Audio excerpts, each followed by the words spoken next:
As a Woman Thinketh by James Allen. Forward.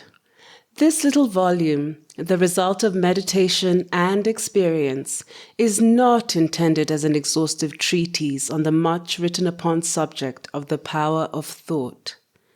It is suggestive rather than explanatory, its object being to stimulate men and women to the discovery and perception of the truth that they themselves are makers of themselves, by virtue of the thoughts which they choose and encourage, that mind is the master weaver, both of the inner garment of character and the outer garment of circumstance, and that, as they may have hitherto woven in ignorance and pain, they may now weave in enlightenment and happiness. James Allen, Broad Park Avenue, Ilfracombe, England. As a Woman Thinketh by James Allen. Thought and Character. The aphorism, as a woman thinketh in her heart, so is she, not only embraces the whole of a woman's being, but is so comprehensive as to reach out to every condition and circumstance of her life. A woman is literally what she thinks, her character being the complete sum of all her thoughts. As the plant springs from, and could not be without the seed, so every act of a woman springs from the hidden seeds of thought, and could not have appeared without them. This applies equally to those acts called spontaneous and unpremeditated as to those which are deliberately executed. Act is the blossom of thought, and joy and suffering are its fruits. Thus does a woman garner in the sweet and bitter fruitage of her own husbandry. Thought in the mind hath made us. What we are by thought was wrought and built. If a woman's mind hath evil thoughts, pain comes on her, as comes the wheel the ox behind. If one endure in purity of thought, joy follows her as her own shadow, sure. Woman is a growth by law, and not a creation by artifice, and cause and effect is as absolute and undeviating in the hidden realm of thought as in the world of the visible and material things. A noble and God-like character is not a thing of favor or chance, but is the natural result of continued effort in right thinking, the effect of long-cherished association with God-like thoughts. An ignoble and bestial character, by the same process, is the result of continued harboring of groveling thoughts. Woman is made or unmade by herself. In the armory of thought, she forges the weapons by which she destroys herself. She also fashions the tools with which she builds for herself heavenly mansions of joy and strength and peace. By the right choice and true application of thought, woman ascends to the divine perfection. By the abuse and wrong application of thought, she descends below the level of the beast. Between these two extremes are all the grades of character, and woman is their maker and master. Of all the beautiful truths pertaining to the soul, which have been restored and brought to light in this age, none is more gladdening or fruitful of divine promise and confidence than this: that woman is the master of thought, the molder of character, and the maker and shaper of condition, environment, and destiny.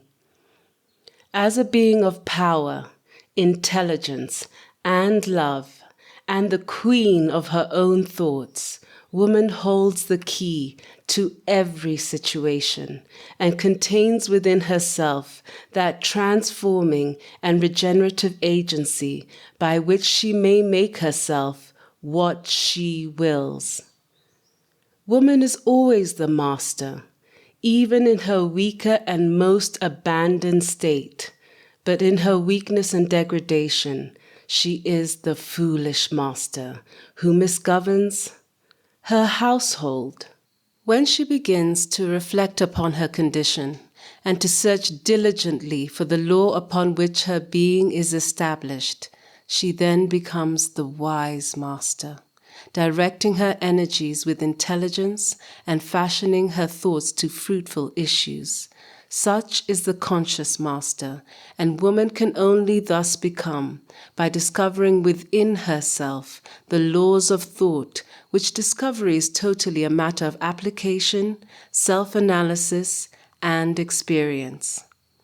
Only by much searching and mining are gold and diamonds obtained, and woman can find every truth connected with her being if she will dig deep into the mine of her soul, and that she is the maker of her character, the molder of her life, and the builder of her destiny. She may unerringly prove if she will watch, control, and alter her thoughts, tracing their effects upon herself, upon others, upon her life and circumstances, linking cause and effect by patient practice and investigation, and utilizing her every experience, even to the most trivial everyday occurrence, as a means of obtaining that knowledge of herself which is understanding, wisdom, power. In this direction, as in no other, is the law absolute that she that seeketh findeth, and to her that knocketh it shall be opened. For only by patience, practice, and ceaseless importunity can a woman enter the door of the temple of knowledge. As a Woman Thinketh by James Allen. Effect of thought on circumstances. A woman's mind may be likened to a garden, which may be intelligently cultivated or allowed to run wild. But whether cultivated or neglected, it must and will bring forth. If no useful seeds are put into it, then an abundance of useless weed seeds will fall therein, and will continue to produce their kind. Just as a gardener cultivates her plot, keeping it from weeds and growing the flowers and fruits which she requires, so may a woman tend the garden of her mind, weeding out all the wrong, useless, and impure thoughts, and cultivating toward perfection the flowers and fruits of right, useful, and pure thoughts. By pursuing this process, a woman sooner or later discovers that she is the master gardener of her soul, the director of her life.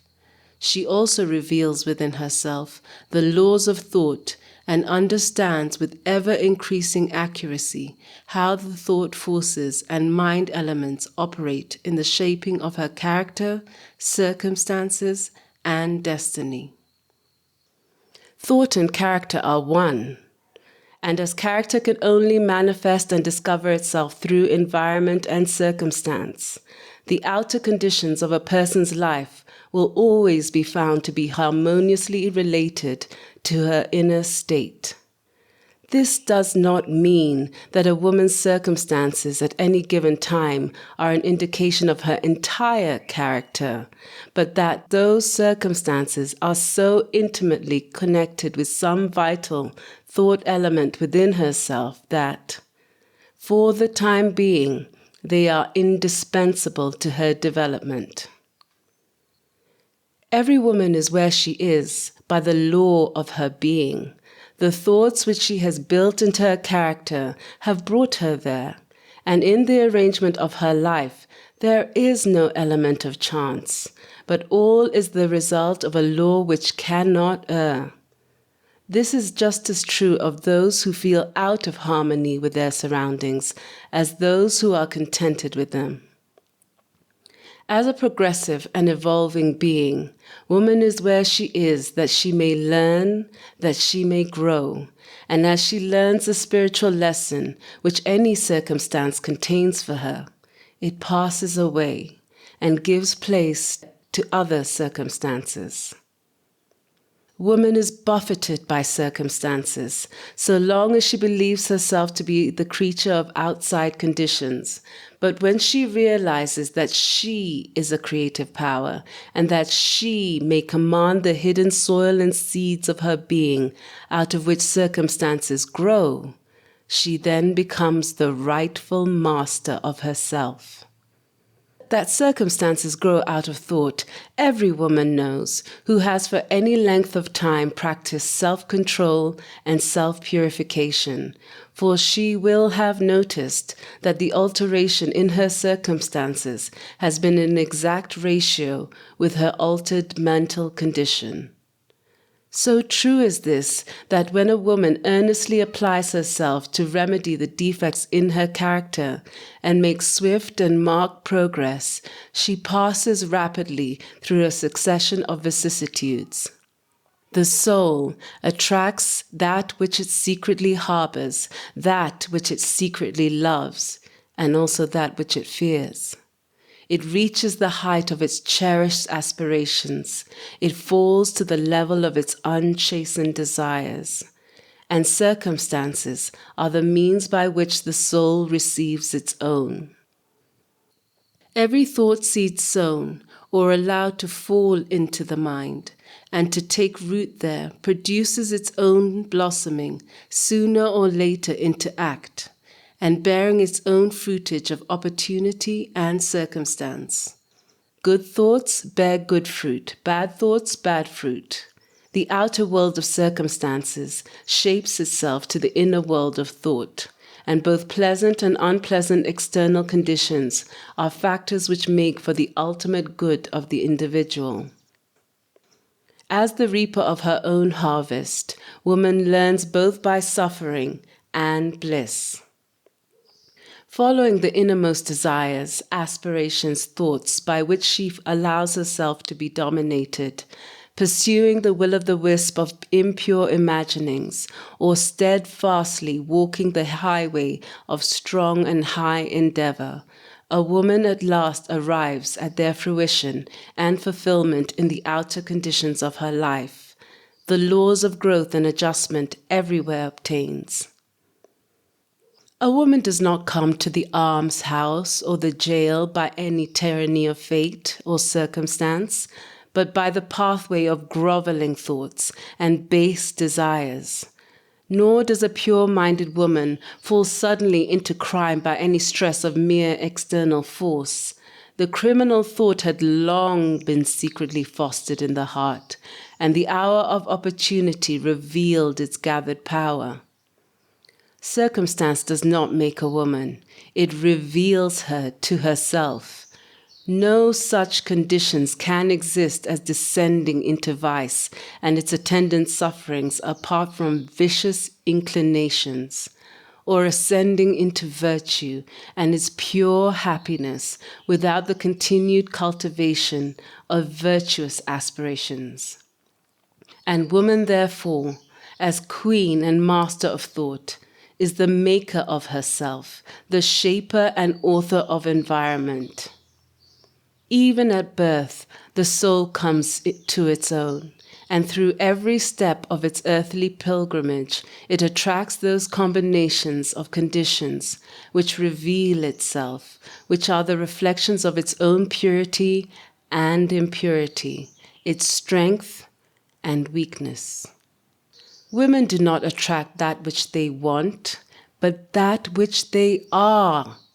Their whims, fancies, and ambitions are thwarted at every step, but their innermost thoughts and desires are fed with their own food, be it foul or clean. The divinity that shapes our ends is in ourselves. It is our very self. Only herself manacles woman. Thought and action are the jailers of fate. They imprison being base. They are also the angels of freedom. They liberate being noble. Not what she wishes and prays for does a woman get, but that which she justly earns. Her wishes and prayers are only gratified and answered when they harmonize with her thoughts and actions. In light of this truth, what then is the meaning of fighting against circumstances? It means that a woman is continually revolting against an effect without, while all the time she is nourishing and preserving its cause in her heart. That cause may take the form of a conscious vice or an unconscious weakness, but whatever it is, it stubbornly retards the efforts of its possessor and thus calls aloud for remedy. Women are anxious to improve their circumstances, but are unwilling to improve themselves. They therefore remain bound. The woman who does not shrink from self-crucifixion can never fail to accomplish the object upon which her heart is set. This is as true of earthly as of heavenly things. Even the woman whose sole object is to acquire wealth must be prepared to make great personal sacrifices before she can accomplish her object. And how much more so she who would realize a strong and well-poised life. Here is a woman who is wretchedly poor.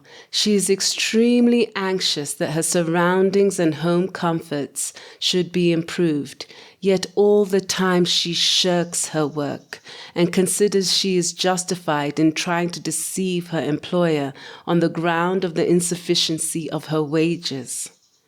Such a woman does not understand the simplest rudiments of those principles which are the basis of true prosperity, and is not only totally unfitted to rise out of her wretchedness, but is actually attracting to herself a still deeper wretchedness by dwelling in and acting out indolent, deceptive, and cowardly thoughts. Here is a rich woman who is the victim of a painful and persistent disease as the result of gluttony. She's willing to give large sums of money to get rid of it, but she will not sacrifice her gluttonous desires. She wants to gratify her taste for rich and unnatural viands and have her health as well.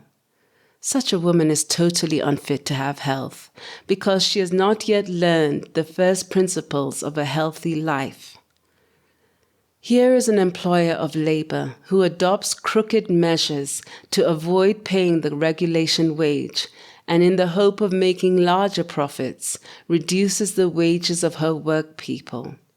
Such a woman is altogether unfitted for prosperity, and when she finds herself bankrupt, both as regards reputation and riches, she blames circumstances, not knowing that she is the sole author of her condition.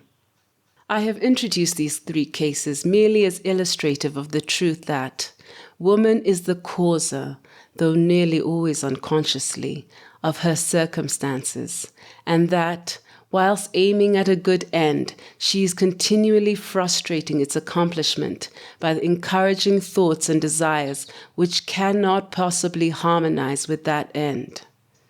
Such cases could be multiplied and varied almost indefinitely, but it is not necessary, as the listener can, if she so resolves, trace the action of the laws of thought in her own mind and life. And until this is done, mere external facts cannot serve as a ground of reasoning. Circumstances, however, are so complicated, thought is so deeply rooted, and the conditions of happiness vary so vastly with individuals that a woman's entire soul condition, although it may be known to herself, cannot be judged by another from the external aspect of her life alone. A woman may be honest in certain directions, yet suffer privations, A woman may be dishonest in certain directions, yet acquire wealth. But the conclusion usually formed that one woman fails because of her particular honesty and the other prospers because of her particular dishonesty is the result of a superficial judgment which assumes that the dishonest woman is almost totally corrupt and the honest woman almost entirely virtuous. In light of a deeper knowledge and wider experience, such judgment is found to be erroneous, and the dishonest woman may have some admirable virtues which the other does not possess, and the honest woman obnoxious vices which are absent in the other. The honest woman reaps the good results of her honest thoughts and acts. She also brings upon herself the sufferings which her vices produce. The dishonest woman likewise garners her own suffering and happiness. It is pleasing to human vanity to believe that one suffers because of one's virtue, but not until a woman has extirpated every sickly, bitter, and impure thought from her mind and washed every sinful stain from her soul can she be in a position to know and declare that her sufferings are as a result of her good and not her bad qualities.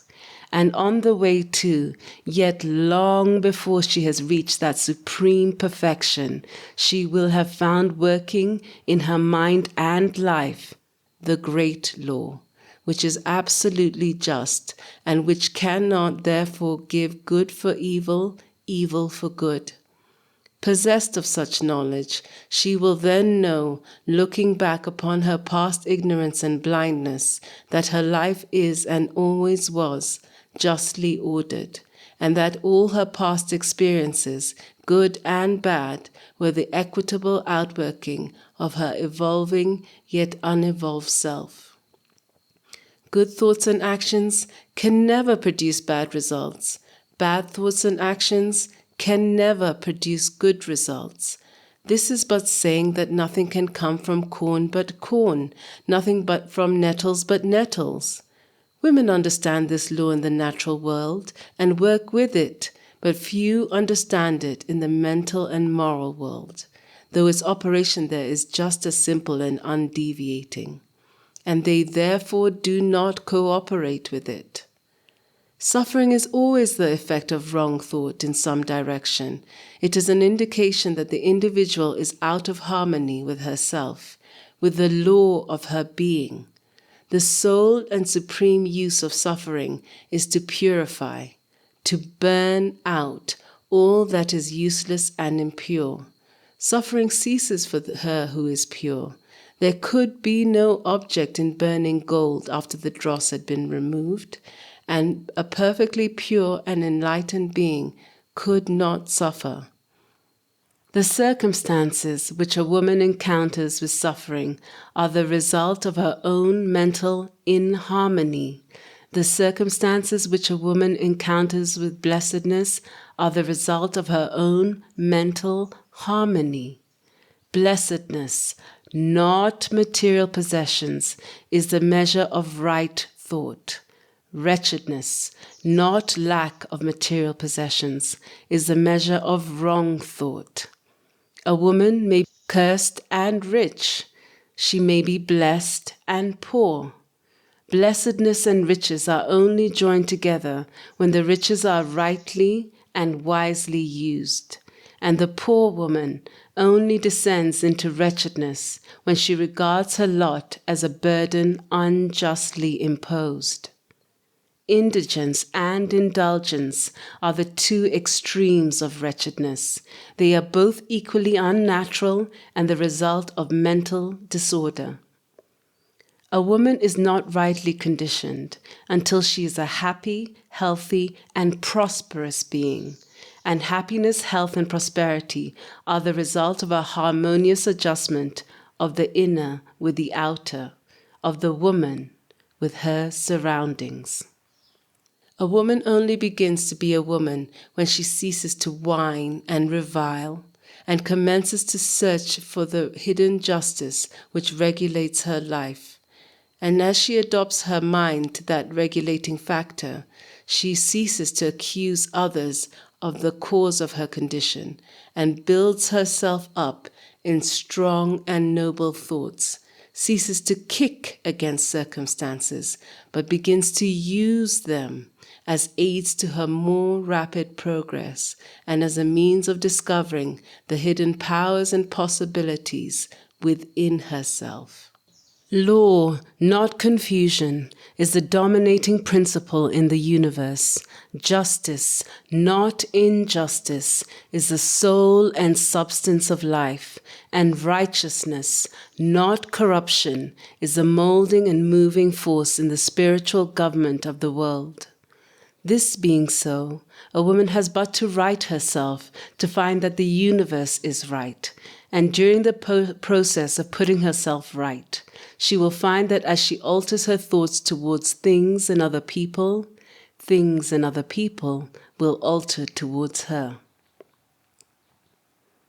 The proof of this truth is in every person. It therefore admits of easy investigation by systematic introspection and self-analysis. Let a woman radically alter her thoughts, and she will be astonished at the rapid transformation it will effect in the material conditions of her life. Women imagine that thought can be kept secret, but it cannot. It rapidly crystallizes into habit, and habit solidifies into circumstance. Bestial thoughts crystallize into habits of drunkenness and sensuality, which solidify into circumstances of destitution and disease. Impure thoughts of every kind crystallize into enervating and confusing habits, which solidify into distracting and adverse circumstances. Thoughts of fear, doubt, and indecision crystallize into weak, cowardly, and irresolute habits, which solidify into circumstances of failure, indigence, and slavish dependence. Lazy thoughts crystallize into habits of uncleanliness and dishonesty, which solidify into circumstances of foulness and beggary. Hateful and condemnatory thoughts crystallize into habits of accusation and violence, which solidify into circumstances of injury and persecution. Selfish thoughts of all kinds crystallize into habits of self-seeking, which solidify into circumstances more or less distressing. On the other hand, beautiful thoughts of all kinds crystallize into habits of grace and kindliness, which solidify into genial and sunny circumstances. Pure thoughts crystallize into habits of temperance and self-control, which solidify into circumstances of repose and peace. Thoughts of courage, self-reliance, and decision crystallize into courageous habits, which solidify into circumstances of success, plenty, and freedom. Energetic thoughts crystallize into habits of cleanliness and industry, which solidify into circumstances of pleasantness. Gentle and forgiving thoughts crystallize into habits of gentleness, which solidify into protective and preservative circumstances. Loving and unselfish thoughts crystallize into habits of self-forgetfulness for others, which solidify into circumstances of sure and abiding prosperity and true riches. A particular train of thought persisted in, be it good or bad, cannot fail to produce its results on the character and circumstances. A woman cannot directly choose her circumstances, but she can choose her thoughts, and so indirectly, yet surely, shape her circumstances. Nature helps every woman to the gratification of the thoughts which she most encourages, and opportunities are presented which will most speedily bring to the surface both the good and evil thoughts. Let a woman cease from her sinful thoughts, and all the world will soften towards her and be ready to help her. Let her put away her weakly and sickly thoughts, and lo, opportunities will spring up on every hand to aid her strong resolves. Let her encourage good thoughts, and no hard fate shall bind her down to wretchedness and shame. The world is your kaleidoscope, and the varying combinations of colors which at every succeeding moment it presents to you are the exquisitely adjusted pictures of your ever-moving thoughts. So you will be what you will to be. Let failure find its false content in that poor word environment, but spirit scorns it and is free. It masters time, it conquers space, it cows that boastful trickster chance, and bids the tyrant circumstance uncrown and fill a servant's place. That human will, that force unseen, the offspring of a deathless soul, can hew a way to any goal, though walls of granite intervene. Be not impatient in delays, but wait as one who understands. When spirit rises and commands, the gods are ready to obey. As a Woman Thinketh by James Allen. Effect of thought on health and the body. The body is a servant of the mind. It obeys the operations of the mind, whether they be deliberately chosen or automatically expressed. At the bidding of unlawful thoughts, the body sinks rapidly into disease and decay.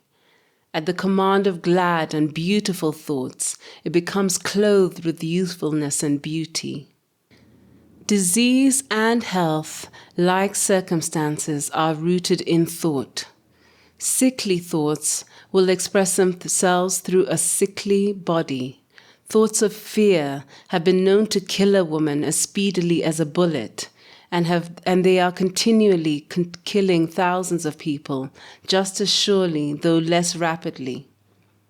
The women who live in fear of disease are the women who get it. Anxiety quickly demoralizes the whole body and lays it open to the entrance of disease, while impure thoughts, even if not physically indulged, will soon shatter the nervous system. Strong, pure, and happy thoughts build up the body in vigor and grace. The body is a delicate and plastic instrument which responds readily to the thoughts by which it is impressed, and habits of thought will produce their own effects, good or bad, upon it. Women will continue to have impure and poisoned blood so long as they propagate unclean thoughts. Out of a clean heart comes a clean life and a clean body. Out of a defiled mind proceeds a defiled life and a corrupt body.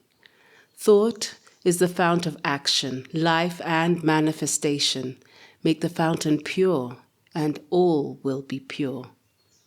Change of diet will not help a woman who will not change her thoughts. When a woman makes her thoughts pure, she no longer desires impure food. Clean thoughts make for clean habits. The so-called saint who does not wash her body is not a saint. She who has strengthened and purified her thoughts does not need to consider the malevolent microbe. If you would protect your body, guard your mind. If you would renew your body, beautify your mind.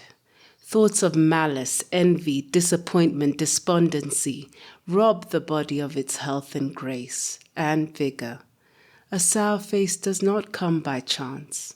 It is made by sour thoughts. Wrinkles that mar are drawn by folly, passion, and pride. I know a woman of 96 who has the bright, innocent face of a girl. I know of a man well under middle age whose face is drawn into inharmonious contours. One is the result of a sweet and sunny disposition. The other, the outcome of passion and discontent. As you cannot have a sweet and wholesome abode unless you admit the air and sunshine freely into your rooms, so a strong body and a bright, happy, or serene countenance can only result from the free admittance into the mind of thoughts of joy and goodwill and serenity. On the faces of the aged, there are wrinkles that are made by sympathy, others by strong and pure thought, and others are carved by passion. Who cannot distinguish between them? With those who have lived righteously, age is calm, peaceful, and softly mellowed, like the setting sun.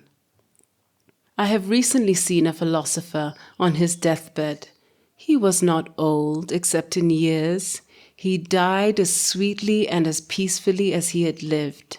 There is no physician like cheerful thought for dissipating the ills of the body. There is no comforter to compare with goodwill for dispersing the shadows of grief and sorrow. To live continuously in thoughts of ill will, cynicism, suspicion, and envy is to be confined in a self-made prison hole. But to think well of all, to be cheerful with all, to patiently learn to find the good in all. Such unselfish thoughts are the very portals of heaven, and to dwell day by day in thoughts of peace towards every creature will bring abounding peace to their possessor. As a Woman Thinketh by James Allen. Thought and Purpose. Until thought is linked with purpose, there is no intelligent accomplishment. With the majority, the bark of thought is allowed to drift upon the ocean of life. Aimlessness is a vice, and such drifting must not continue for her who would steer clear of catastrophe and destruction. They who have no central purpose in their life fall an easy prey to petty worries, fears, troubles, and self-pityings, all of which are indication of weakness, which lead just as surely as deliberately planned sins, though by a different route, to failure, unhappiness, and loss. For weakness cannot persist in a power-evolving universe. A woman should conceive of a legitimate purpose in her heart and set out to accomplish it. She should make this purpose the centralizing point of her thoughts. It may take the form of a spiritual ideal, or it may be a worldly object according to her nature at the time being. But whatever it is, she should steadily focus her thought forces upon the object which she has set before her.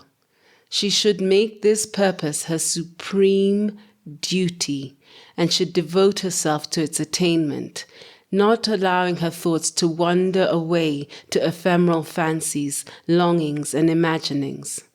This is the royal road to self-control and true concentration of thought. Even if she fails again and again to accomplish her purpose, as she necessarily must till weakness is overcome, the strength of her character gained will be the measure of her true success, and this will form a new starting point for future power and triumph. Those who are not prepared for the apprehension of a great purpose should fix their thoughts upon the faultless performance of their duty, no matter how insignificant their task may appear. Only in this way can the thoughts be gathered and focused, and resolution and energy be developed, which being done, there is nothing which may not be accomplished. The weakest soul, knowing its own weakness and believing this truth, that strength can only be developed by effort and practice, will thus believing at once begin to exert itself, and adding effort to effort, patience to patience, and strength to strength, will never cease to develop and will at last grow divinely strong. As the physically weak woman can make herself physically strong by careful and patient training, so the woman of weak thoughts can make them strong by exercising herself in right thinking. To put away aimlessness and weakness and to begin to think with purpose is to enter the ranks of those strong ones who only recognize failure as one of the pathways to attainment, who make all conditions serve them, and who think strongly, attempt fearlessly, and accomplish masterfully. Having conceived of her purpose, a woman should mentally mark out a straight pathway to its achievement, looking neither to the left or the right. Doubts and fears should be rigorously excluded. They are disintegrating elements which break up the straight line of effort, rendering it crooked and ineffectual and useless. Thoughts of doubt and fear have never accomplished anything and never can. They always lead to failure. Purpose, energy, power to do, and all strong thoughts cease when doubt and fear creep in. The will to do springs from the knowledge that we can do. Doubt and fear are the great enemies of knowledge, and she who encourages them, who does not slay them, thwarts herself at every step. She who has conquered doubt and fear has conquered failure. Her every thought is allied with power, and all difficulties are bravely met and wisely overcome. Her purposes are seasonably planted, and they bloom and spring forth fruit, which does not fall prematurely to the ground. Thought, allied fearlessly to purpose, becomes creative force.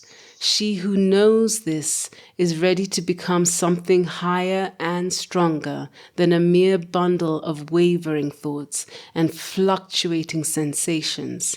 She who does this has become the conscious and intelligent wielder of her mental powers. As a Woman Thinketh by James Allen. The thought factor in achievement. All that a woman achieves and all that she fails to achieve is the direct result of her own thoughts. In a justly ordered universe where loss of equipoise would mean total destruction, individual responsibility must be absolute. A woman's weakness and strength, purity and impurity are her own and not another's. They are brought about by herself and not by another, and they can only be altered by herself, never by another. Her condition is also her own, and not another's. Her suffering and her happiness are evolved from within. As she thinks, so she is. As she continues to think, so she remains. A strong woman cannot help a weaker unless that weaker is willing to be helped. And even then, the weak woman must become strong of herself. She must, by her own efforts, develop the strength which she admires in another. None but herself can alter her condition. It has been usual for women to think and to say, "Many women are slaves because one is an oppressor. Let us hate the oppressor." Now, however, there is amongst an increasing few a tendency to reverse this judgment and to say, "One woman is an oppressor because many are slaves. Let us despise the slaves." The truth is that the oppressor and the slave are cooperators in ignorance, and while seeming to afflict each other, they are in reality afflicting themselves. A perfect knowledge perceives the action of the law in the weakness of the oppressed, and the misapplied power of the oppressor. A perfect love, seeing the suffering which both states entail, condemns neither. A perfect compassion embraces both the oppressor and the oppressed. She who has conquered weakness and has put away all selfish thoughts belongs neither to the oppressor or oppressed. She is free. A woman can only rise, conquer, and achieve by lifting up her thoughts. She can only remain weak, abject, and miserable by refusing to lift up her thoughts. Before a woman can achieve anything, even in worldly things, she must lift up her thoughts above slavish animal indulgence. She may not, in order to succeed, give up all animality and selfishness by any means, but a portion of it must at least be sacrificed. A woman whose first thought is bestial indulgence could neither think clearly nor plan methodically. She could not find and develop her latent resources and would fail in any undertaking, not having commenced to courageously control her thoughts. She is not in a position to control her affairs and to adopt serious responsibilities. She is not fit to act independently and stand alone. But she is limited only by the thoughts which she chooses and encourages.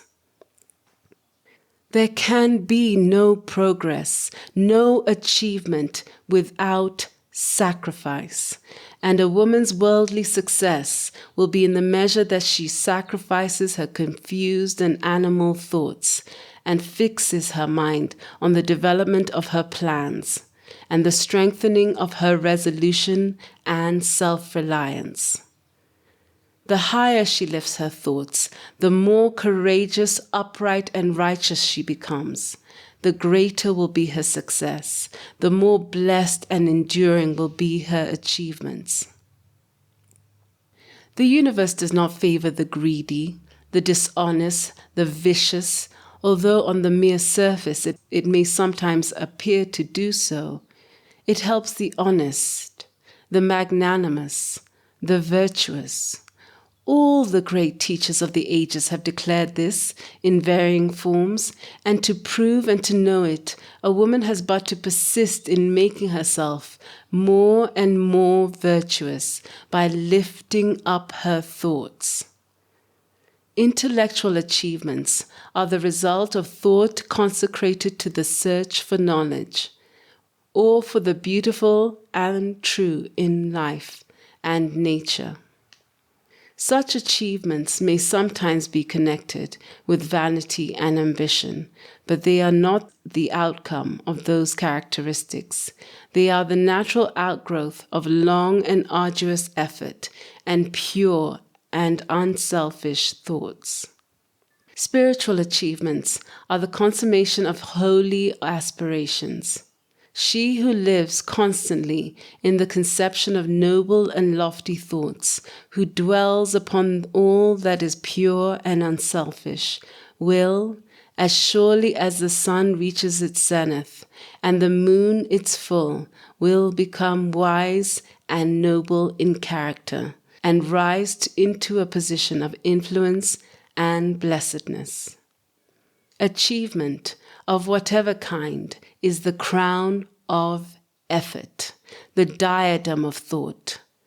By the aid of self-control, resolution, purity, righteousness, and well-directed thought, a woman ascends.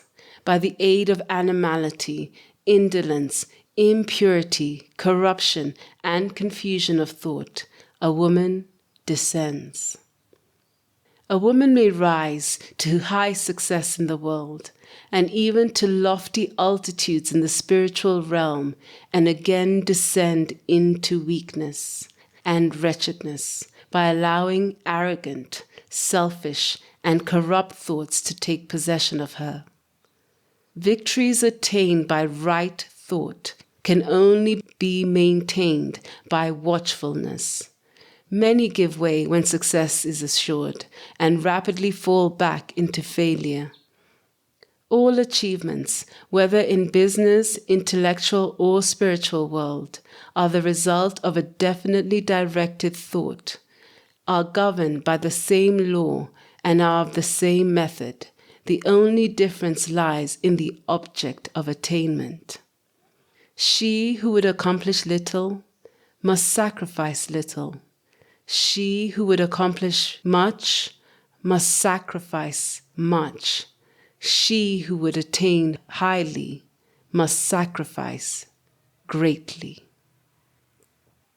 As a Woman Thinketh by James Allen. Visions and Ideals.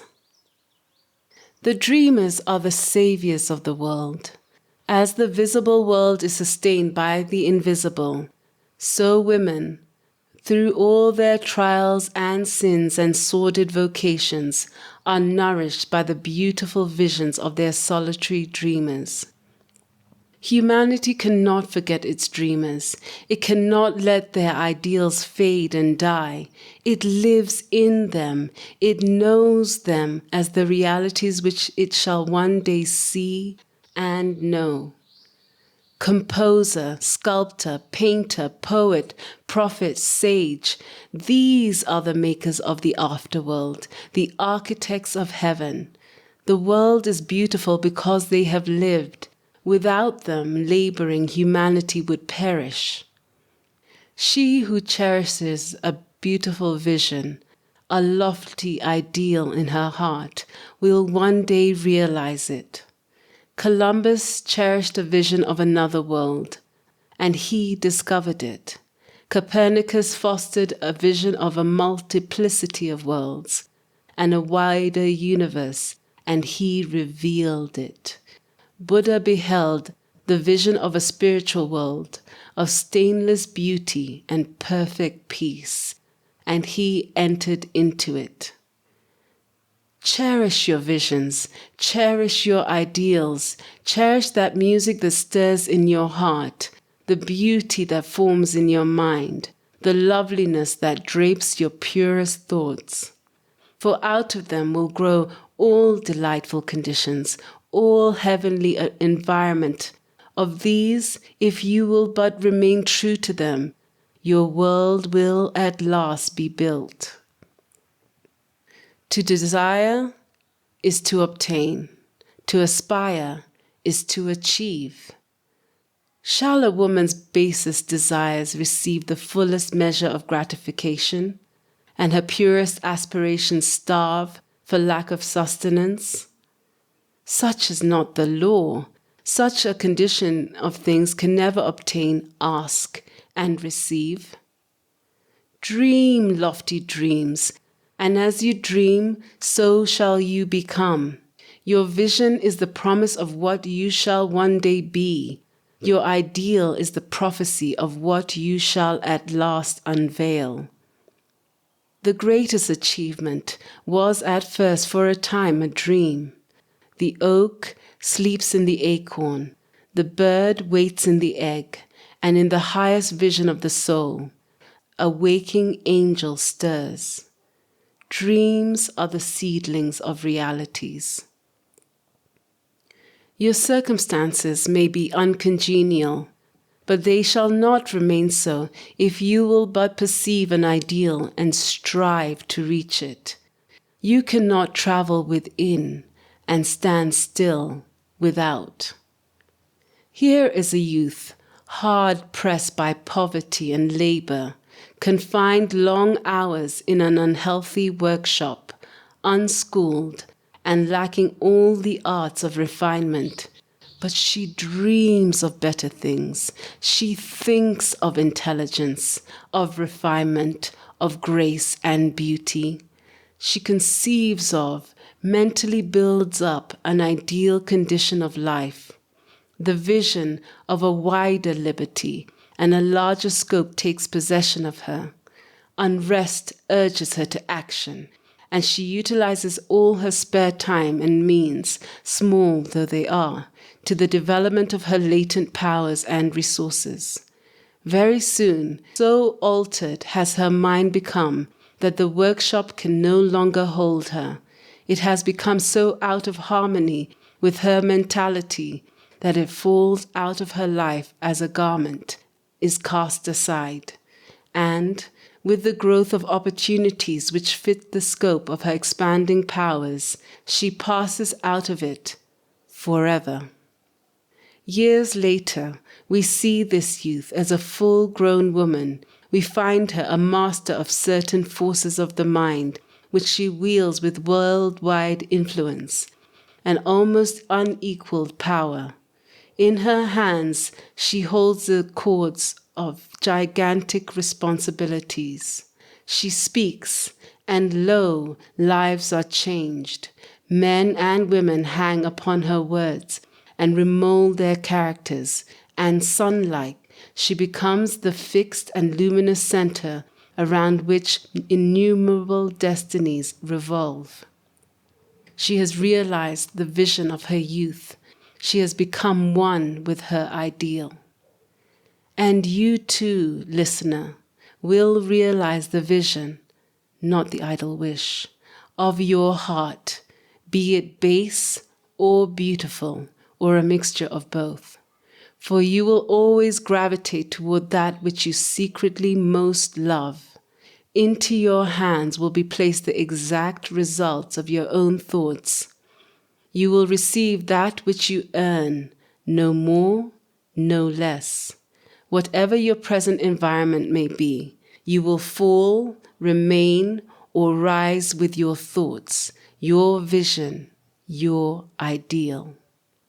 You will become as small as your controlling desire, as great as your dominant aspiration. In the beautiful words of Stanton Kirkham Davis, you may be keeping accounts, and presently you shall walk out of the door that for so long has seemed to you the barrier of your ideals, and shall find yourself before an audience, the pen behind your ear, the ink stains on your fingers, and then and there shall pour out the torrent of your inspiration. You may be driving sheep, and you shall wander into the city bucolic and open-mouthed, shall wander under the intrepid guidance of the Spirit into the studio of the Master, and after a time she shall say, I have nothing more to teach you. And now you have become the Master, who did so recently dream of great things while driving sheep. You shall lay down the saw and the plane to take upon yourself the regeneration of the world. The thoughtless, the ignorant, and the indolent, seeing only the apparent effect of things and not the things themselves, talk of luck, of fortune, and chance. Seeing a woman grow rich, they say, how lucky she is.